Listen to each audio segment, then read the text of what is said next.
السلام عليكم ورحمة الله. السلام ورحمة الله. كيف حالكم يا شيخ صالح؟ عساكم بخير. خير. بارك الله فيكم وحفظكم. هل تسمحون لنا بسؤال؟ أقول هل تسمح لنا بسؤال؟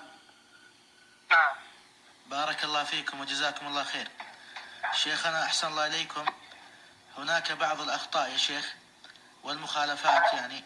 نعم. نقول يا شيخ هناك بعض الأخطاء والمخالفات من بعض يعني ولاة الأمر، فبعضهم ينكر علنا، فهل هذا الإنكار يعد من منهج الخوارج؟ نعم. الله المستعان. بعضهم الآن يا شيخ كالضرائب وغيرها يعني قد يكون فيها شيء من الخطأ، بعضهم ينكر علنا، فهنا وافق منهج الخوارج؟ أي نعم، اللي ينكر عليهم يعلن أن هذا مذهب الخوارج. الله المستعان. إذا كان عنده ملاحظة يروح لهم ويناصحهم. جزاكم الله خير وأحسن الله إليكم. بارك الله فيكم.